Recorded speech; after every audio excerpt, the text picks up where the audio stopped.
o'clock. One of the men charged in Tyshawn Lee's murder will spend 20 years in prison. The 9-year-old was shot in retaliation for crimes his father allegedly committed. His brother was killed and his mother had been shot. He was going to kill grandmas, mothers, and children. Dwight Doty took out a .40 caliber handgun and he executed Tyshawn in broad daylight. October 2015, Corey Morgan, a member of the Black Pea Stone Nation's Bang Bang Gang, lost his brother to a gang war with the Kill Ward gang. Now, little did anyone know that Morgan would go all out to get his revenge. Here at times, gangs are taking brutal revenge on their ops. 3 alleged gang members now behind bars for the killing of a 17-year-old boy back in 2021. It's April 29th, 2021. A long-standing feud between rival street gangs in Brooklyn exploded into one of the city's most violent gang wars, following the murder of Devontae Lewis. Now, this happens just moments after Lewis leaves Urban Duff Charter School in Midwood, Brooklyn, where he's ambushed and fatally shot. Known as Dior to his peers, Lewis was a suspected member of the Bloodhound Brims, a subset of the Bloods. His killing, however, wouldn't remain an isolated act of violence. On that day, surveillance picks up 3 teenage members of the opposing Folk No Love City gang, lying in wait behind Lewis's parked car. As he approaches, 2 shooters, Malachi Sims and Karan Smith, raise their guns and open fire, striking him in the stomach. A third assailant, Franzi Alexander, passed a firearm to one of the shooters just moments before the ambush. Now, after the shooting, Alexander and Sims entered Lewis's car in this apparent attempt to flee in the vehicle, but then they abandoned it and fled on foot to Sims' residence. Smith escaped separately, but also made his way to the same location. The police recover shell casings from a .380 and 9mm firearms at the scene. Less than 3 weeks later, Smith's arrested with a loaded .380 Taurus Spectrum pistol in his pants. Forensic analysis later confirms the gun matched the shell casings found at that crime scene, directly linking him to the shooting. The murder of Devontae Lewis ignites a wave of retaliation from the Bloodhound Brims and their allies, the 59 Brims. The 2 crews, already entrenched in this violent rivalry with Folk Nation sets, began what they called Drenching for Dior, a campaign of revenge shootings aimed at Folk Nation members across Brooklyn. May 1st, 2021, just 2 days after the murder, Brims member Jaquel Scales posted a photo on Facebook flashing gang signs with a caption reading, "The celebration over, I'm outside, drenching for Dior." The next day, another member featured in that same photo, Karen Evans, entered Folk Nation territory in East Flatbush and shot a rival gang member. Scales and Evans, known by their gang names Bully Hound and Kenzo Hound, celebrated those shootings later in a drill rap video titled Trip to the Kirk, referencing Folk Nation turf around Newkirk Avenue. The video was uploaded to YouTube and used as a public taunt. Drenching for Dior wasn't just a slogan, it became a campaign. The Brims memorialized Lewis in a group chat named D4D, and in music videos where they flashed weapons, gang signs, and made direct threats to their enemies. The violence peaks again on October 31st, 2022. On Halloween night, Brims members Ron Rico Thomas and Tashawn Ty Prime Ware spotted 21-year-old Jamel Nicholson, known as Melly G's, visiting his girlfriend at the Nostrand houses in Sheepshead Bay. Nicholson, a drill rapper and Folk Nation affiliate, had entered enemy territory. As Nicholson and his girlfriend exited the building, Thomas and Ware come out with masks and open fire. Nicholson was killed instantly. His girlfriend, also hit, suffers grave injuries, requiring surgery and weeks of hospitalization. Her mother said she was so bad she had to be placed on a ventilator. Following the murder now, Thomas and Ware fled Brooklyn and relocated to Vermont. There they become involved in multiple police chases. One pursuit ends in tragedy when 2 other young men from New York, connected to the suspects, died in a crash during that chase. Eventually, they caught Thomas and Ware in Vermont, where they're now awaiting extradition to face conspiracy and murder charges tied to the Nicholson killing. Back in Brooklyn, gun violence between the gangs continued throughout 2023 and 24. with more shootings and social media taunting surfacing across Sheepshead Bay and Canarsie. April 18, 2025, nearly 4 years after Lewis's murder, justice was served in Brooklyn Supreme Court. Malachi Sims, Karan Smith, and Francie Alexander were all sentenced. Sims gets 14 to life, Alexander was sentenced to 10 years, Smith, who fired the fatal shot, got 15 years to life, and all three pled guilty in March 2025. Sims and Smith to second-degree murder, Alexander to first-degree manslaughter. Devontae Lewis's mother, Carlene Watt, remained vocal throughout this whole trial. She denied her son's involvement in any gang and criticized the justice system for what she saw as lenient sentencing. Now, she was especially outraged when the judge allowed Smith to complete a college-level course in a juvie facility before beginning his prison term on June 27th. He should have gone straight upstate, she said. He's not gonna change. Any kid that commits that type of crime is not gonna change. As for Carroll Evans, he was arrested later, charged with attempted murder, conspiracy, assault, and weapons offenses. He pleads not guilty and remains held on $300,000 bail. Scales, however, is currently serving a sentence for a separate weapons conviction from 2024. Now, interestingly, prosecutors revealed that gun violence has since declined in the borough, since the Drenching for Dior campaign had died down. Also, while some members involved in that revenge campaign remain in custody or under indictment, law enforcement continues to watch over gang activity in Brooklyn. One of the men charged in Tyshawn Lee's murder will spend 20 years in prison. The 9-year-old was shot in retaliation for crimes his father allegedly committed. Dwight Doty took out a .40 caliber handgun and he executed Tyshawn in broad daylight. November 2nd, 2015. Tyshawn Lee walks to Dawes Park in Chicago, still wearing his school's uniform and carrying a basketball. Now, he just told his grandmother that he loved her before heading out to play, and then never makes it home. That afternoon, two members of the Black Peas Stone Nation Bang Bangs, Dwight Boone Dottie and Corey Morgan, were waiting in the park.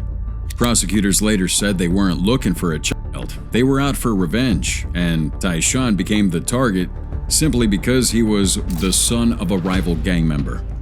This gang war had escalated a month earlier when Corey Morgan's brother, Tracy Morgan, was shot and killed while sitting in a car with their mother. Now, their mother was wounded in that same attack. Prosecutors alleged that Pierre Stokes, Tyshawn's father, was part of the Kill Award faction of the Gangster Disciples, the same group suspected of carrying out the attack that killed Tracy. In the weeks that followed, Corey Morgan was reportedly filled with rage. According to prosecutors, he declared, His brother was killed and his mother had been shot. He was going to kill grandmas, mothers, and children. Morgan, Boone Doty, and another man named Kevin Edwards began hunting for someone tied to Kill Award. When they couldn't find Pierre Stokes, they found Tyshawn.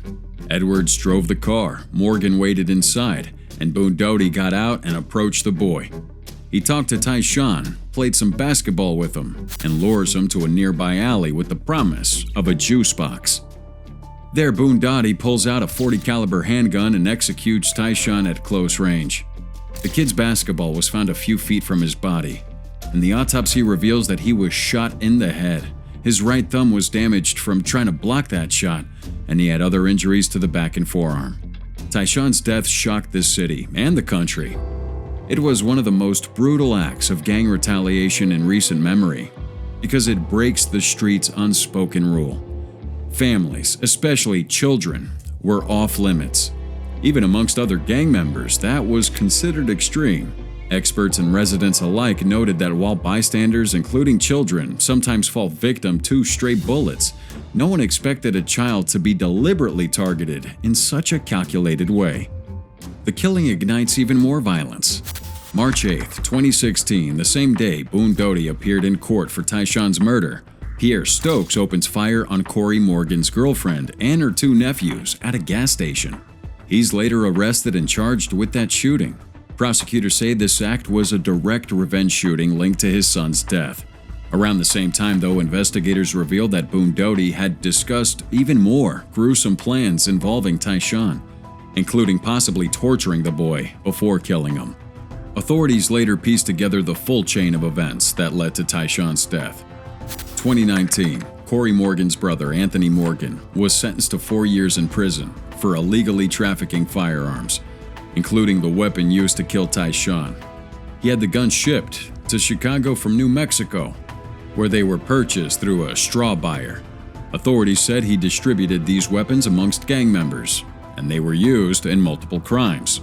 That same year, Boone Doty and Corey Morgan are arrested and charged with first-degree murder. In the end, Boone Doty's convicted and sentenced to 90 years in prison. Corey Morgan gets 65. Both men are tried separately but at the same time. Prosecutors said Boone Doty admitted to the murder, describing in disturbing detail how he saw the bullet go into Tyshawn's head. Kevin Edwards, who drove the getaway vehicle, pled guilty in exchange for a 25-year prison sentence. A Chicago father has been convicted of trying to kill 3 people as revenge for his own son's murder. 2023, Tyshawn's father, Pierre Stokes, was convicted of the gas station shooting that followed his son's death. A jury finds him guilty of 3 counts of attempted murder, 2 counts of aggravated battery, and 1 count of unlawful use of a weapon by a felon. Stokes was found not guilty on 1 additional battery charge. His conviction came nearly 8 years after his son's death and was seen as part of the continued cycle of retaliation between rival gangs. He has not yet been sentenced. However, a Cook County DA's office spokesperson revealed that Stokes faces 31 to life when he is sentenced. Now, the aftermath of Tyshawn's death wouldn't end here. In 2025, a man associated with the gangster disciples named Christopher Smith was convicted of conspiracy to commit murder and attempted murder in the attack that killed Tracy Morgan. His role in setting off that deadly feud led to a nearly 30-year prison sentence. He'd already served over 4,000 days by the time of that sentencing. Deadly shooting in the Belmont section of the Bronx. Police say a 19-year-old man was shot in the head. In the summer of 2021, the Bronx sees this deadly cycle of gang violence that escalated quickly, with one brutal act of revenge sparking another in rapid succession. Now, the violence began on July 8, 2021, when 19-year-old Tyquil Doherty was shot in the head just before midnight on Prospect Avenue in Crotona. Now, he's found unconscious by police and later pronounced dead at St. Barnabas Hospital. Doherty lived in the building next to where he was killed. Investigators quickly linked that shooting to gang activity but made no immediate arrests. Now, Doherty's killing does not go unanswered. 4 days later, on July 11th, retaliation comes in the form of a daylight execution. At around 3:15 p.m., Jaryan J. Rip Elliott was gunned down outside of Angel's Cafe on East 187th Street in the Belmont neighborhood. The gunman stepped out of a black vehicle and opened fire, hitting Elliott in the chest and leg. He was taken to Barnabas Hospital, where he died. Sources confirmed that Elliott, a suspected Crips member, had been at the scene of Doherty's murder but wasn't believed to have been the shooter. Now, his presence there, however, did make him a target. Elliott had a history of criminal activity, with prior arrests for robbery and assault. He had just graduated from middle school and had already been detained twice earlier that year before being released back into the community. And the violence continues. Less than 9 hours after Elliott's death, the gang war intensified when Ramon Gil Medrano was shot and killed. At around midnight, 2 males on scooters approach him in the Mount Hope area and just open fire. Gil Medrano, affiliated with the 800 YGs, was believed to have been present during Elliott's murder. Whether or not Ramon had a direct role was unclear, but his association with the rival group made him the next target in a fast-moving chain of revenge killings. Now, at the time of his death, Ramon was wanted by police for unarmed carjacking and had 3 open gun cases in family court. One of those cases is from a prior shooting exactly a year earlier, when he was shot by 2 individuals on scooters, again just 2 blocks from where Doherty would later be killed. Sources say Gil Medrano had repeatedly benefited from lenient treatment in the court system, allowing him to remain on the streets despite multiple firearm charges. Now, the slayings weren't random acts of violence, but very calculated gang hits. Just as Elliott's killing was payback for Doherty, Gilmedrano's murder was viewed as retribution for Elliott's. Now, witnesses described Elliott as the middle child of 3 brothers. Friends and neighbors also voiced frustration not just with the violence, but with the community's lack of supervision and support for the youth involved. The violence continues throughout the community. The day after Gilmedrano was killed, 2 more people are shot in a double shooting at around 4:20 p.m., roughly a mile from where Elliott was slain. Police believe that attack was yet another revenge shooting, tied to the earlier killings. The growing list of victims was a result of the inability of the system to stop any of this violence. With many of the suspects being juveniles, prosecutors struggled to keep them detained. Many were repeatedly released to family court, even when charged with gun-related offenses. The police are pretty pissed off about this, pointing out that the justice system's leniency had turned the streets into battlegrounds. The repeated release of young offenders gave them the freedom to continue participating in this deadly violence. So while NYPD's intensifying their investigation, the aftermath is leaving more questions than answers. Arrests in connection with the murders were slow, and in some cases, non-existent. Police confirmed that no arrests have been made for Doherty's murder as of the last update. A 16-year-old boy has been arrested and charged with the murder of a Bronx teen. Investigators say the gunman shot and killed 13-year-old Jarian Elliott last month on. Investigations into the killings of Elliott and Gilmedrano were also ongoing, but law enforcement faces challenges again due to witness reluctance and juvenile status of many suspects. However, a breakthrough came in August 2021 when a teenager was arrested and charged with the murder of Jarian J. Rip Elliott. With shooters hiding behind gang loyalty and cycles of revenge continuing, the city struggled to keep pace with the violence that claimed the lives of 3 teenagers in just 5 days. 25-year-old Tyosha Mitchell was the highest-ranking woman in the Madstone Bloods. She was trying to get out just hours before she was killed. Hezekiah Carney, Jamaica Langley, Denisha Goodman, Acacia Jackson, and Jaquan Jones took Mitchell from her home in Richmond after beating her up, then drove her to a remote area and killed her. May 2023. Tyosha Mitchell, the most high-ranking female in the Madstone Bloods, did the unforgivable by leaving the gang. Now, little did she know that made her an enemy to her own gang, one that they're not going to forgive. 25-year-old Tyosha Mitchell was once one of the most powerful female figures in Norfolk's gang world. As the highest-ranking woman in the Madstone Bloods, a faction of Black P. Stone Nation, she carried status and influence. But in early 2023, the mother of 2 decided to leave it all behind. And that decision alone makes her a threat. You see, in the gang world, you can never truly walk away. For Mitchell, it meant betrayal in the eyes of her former crew, especially since she knew their inner workings. And to the gang, she becomes an op, someone who can now expose secrets, and that marked her for revenge. May 6, 2023. Mitchell faced the brutal consequences of trying to leave. Her exit was supposed to follow a gang ritual called a beat-out, meaning the members are going to jump her to end ties with the group officially. Mitchell endured a savage attack by 3 women. According to a witness, she was beaten so badly that she curled into a fetal position on the ground. A man then picks her up so the assault can continue. They left shortly thereafter, came back, and that's when she left with them. Now somehow she survives this and makes it back to her Richmond apartment.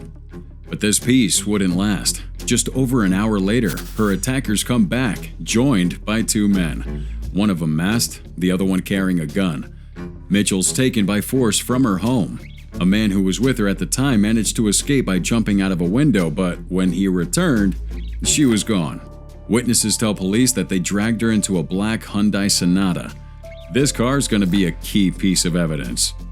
Investigators say they drove her to this remote part of York County, about an hour east of Richmond. Around 3:47 a.m., residents near Old Williamsburg Road reported hearing multiple gunshots. At 6:30 a.m., a jogger spots a body in the woods, roughly 10 feet from the road. It was Tyosha Mitchell. She'd been shot 8 times. in the head, back, legs, abdomen. 14 shell casings were found nearby, just confirming the scale of this violence. And she was pronounced dead at the scene. So by the next morning, officers had found that black Sonata in Norfolk. Inside were 3 women, 2 of them suspects. The car contained several cell phones, a black mask, and a 9mm bullet casing matching those found at the murder scene. Phone records and surveillance video helped build a timeline, and now the case is officially a gang killing. The feds and local investigators tied the suspects to the Vietnam Baby Guerrilla Gang, a group within the Madstone Bloods. One of the suspects, Hezekiah H.K. Carney, was identified as the gang's leader. He coordinated this attack, including communication before and after the murder. Others involved would include Jaquan Allen Jones, Jamaica Danielle Langley, Acacia Jackson, and Donisha Goodman. Court documents show that Goodman was the getaway driver and the registered owner of that car used in the murder.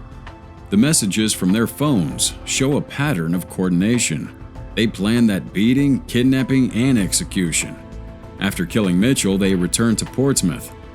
While Carney had told them to burn their outfits and avoid the police, they seem to have forgotten that part of the plan. February 3rd, 2025, federal court proceedings begin with multiple convictions. Hezekiah Carney and Jaquan Jones were sentenced to 38 years each in prison.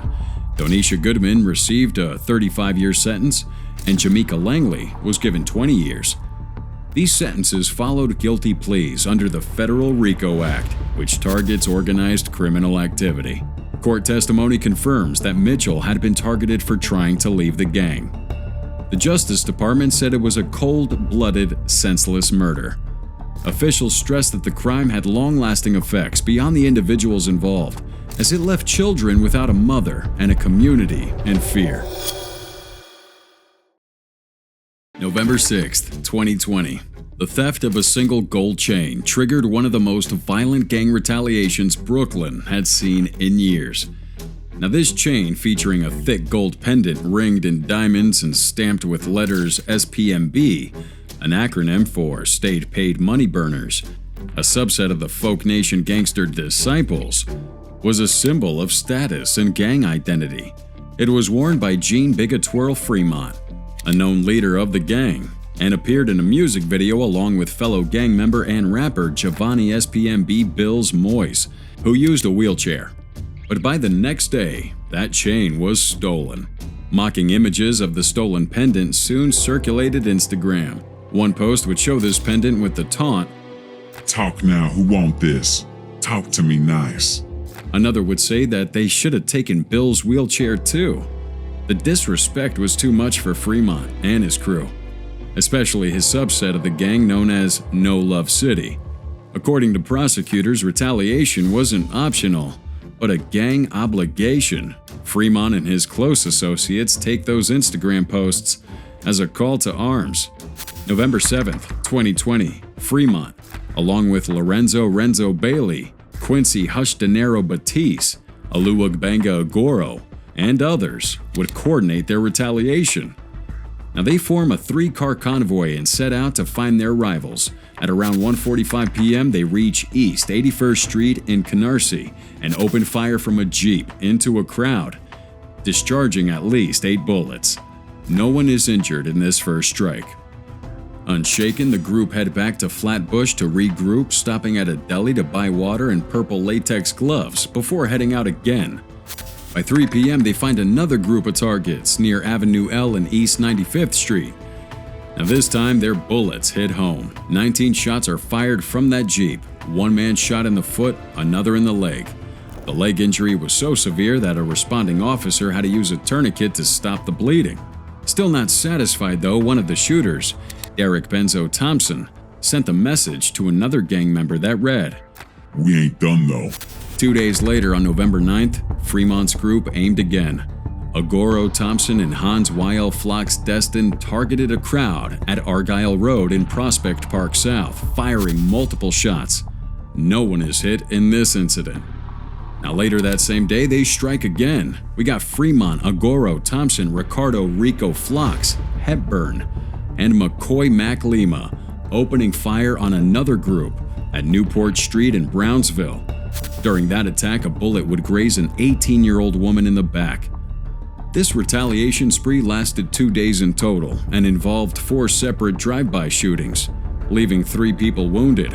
The stolen chain had sparked this full-scale shooting war across multiple Brooklyn neighborhoods. In August 2021, law enforcement launched their investigation and arrested 11 members of the Folk Nation gang. 7 of them, including Thompson, Destine, Lima, and Hepburn, pleaded guilty. Fremont, Bailey, Batiste, and Agoro chose to go to trial.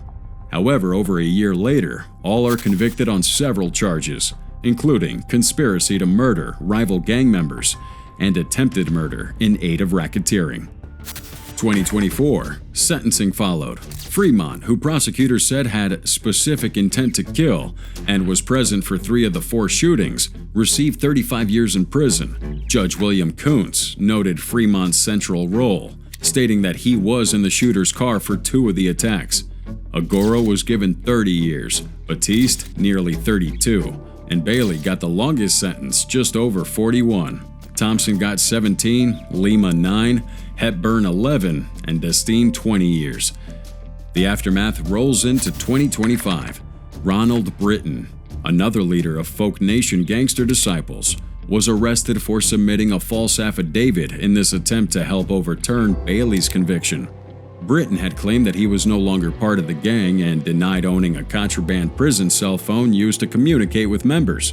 Federal prosecutors labeled his statements as bald-faced lies, saying digital evidence linked him directly to gang operations.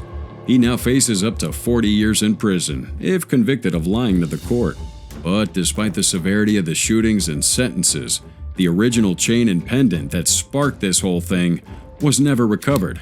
But the violence they triggered left a permanent impact. You start thinking about that, your conscience starts working, you start feeling bad about stuff. That's when you become a rat. When you join the world of gangs, and then there are only 3 roads open to you: to hospital, to jail, or to death. June 2003. Brenda Paz was invited by a group of friends to go fishing. Now, little did she know that was a setup by MS-13 to get back at her for snitching on him. Brenda Paz became one of the most tragic examples of what happens when gangs take brutal revenge on those they see as traitors. Born in Honduras and raised on the streets of Los Angeles, Brenda fell into the grip of MS-13, one of the most violent street gangs in the world. And like many others, she's pulled into that culture at a young age, and for years, she's living as one of them. But in the fall of 2002, things changed. Brenda made a rare and dangerous decision to leave MS-13 and cooperate with law enforcement. She provides information to authorities in at least 6 states, helping to expose the gang structure, members, and criminal activity. Now, she's set to testify in several high-profile cases, including a murder trial against Dennis Rivera, a known MS-13 figure who was accused of killing a rival. By turning into a federal witness, Brenda had done the one thing that MS-13 saw as unforgivable. She's a rat. Now, to protect her, authorities placed Brenda in the Witness Protection Program, moving her from state to state. But she struggled with the separation from the only people she'd ever called family. Now, despite everything, she stays in touch with members of MS-13. We don't know why. And she doesn't fully sever ties. Maybe she missed her old life, and her need for a connection turned out to be a fatal mistake. June 2003, a group of MS-13 pretending to be friends invite Brenda on a fishing trip. She had no idea this was a setup. One of the gang members had discovered her diary, which revealed police contacts and details of her work with investigators. The gang now has proof that Brenda had turned on him. She's marked for death. July 13th, 2003. Brenda's driven to the Shenandoah River in Virginia. There, 3 MS-13 members, Oscar Antonio Grande, Ismael Juarez Cisneros, and Oscar Garcia Orellana, carry out a carefully planned murder. They put a rope around her neck, lay her down, and stab her over and over again. She was 4 months pregnant at that time. The murder is cold and calculated. However, what's pretty crazy is that the attack had gotten a green light from inside a jail cell by Dennis Rivera, who was awaiting trial for a separate gang killing. The message was clear: if you betray MS-13, you die. 4 days later, fisherman and his son find Brenda's body near the riverbank. The sight is horrific. She'd been stabbed 16 times. The death shocks investigators, who knew she'd been cooperating in several active cases. So that's a loud message to anyone else who thinks about talking to the cops. And as the investigation unfolds, prosecutors build their case against the 4 men they believed were responsible. They charged Dennis Rivera, Oscar Grande, Ismael Cisneros, and Oscar Garcia Orellana. Prosecutors tell the court that the murder had been arranged from inside the Alexandria jail, where Rivera sat awaiting trial. He learned about the diary and gave the order to kill Brenda. They called the 4 defendants a kill team and sought the death penalty for each of them. But the trial raises other questions too. Defense attorneys pointed to the government's failure to protect Brenda. They said she wasn't properly monitored, even after a psychological evaluation warned that she needed close supervision. In addition to that, they claimed that she was never fully part of the witness protection program and that she continued to associate with gang members. Defense teams would argue that many people had reasons to want Brenda dead and highlighted a list of 13 individuals considered threats to her safety. Rivera, they said, was only number 10. Authorities, however, claimed that Brenda had returned to MS-13 voluntarily, despite being offered protection by authorities. They argued that she wasn't targeted because of her cooperation, but because she had maintained relationships with gang members. Despite the defense's efforts, only 2 of the accused were found guilty. On the 5th day of deliberations, a jury in Alexandria convicted Oscar Antonio Grande and Ismael Juarez Cisneros on all charges, including murder, conspiracy, and retaliation against a federal witness. Both would face the death penalty or life in prison, and the jury concludes that they've been directly involved in the physical murder of Brenda Paz. However, the verdict was a little different for the others. Dennis Rivera, the man prosecutors believed had orchestrated the killing from his jail cell, was acquitted on all charges. Prosecutors were unable to convince the jury that Rivera had given that order, despite evidence of the gang's internal communication. Rivera remained in prison, though serving a life sentence for a different murder. Oscar Garcia Orellana was also acquitted. Brenda's death led to wider law enforcement action. Authorities responded by intensifying their crackdown on MS-13. Federal, state, and local agencies began working together to track, arrest, and prosecute gang members in cities across the country. And the Justice Department described the guilty verdicts as a major step in their efforts to stop MS-13's violence.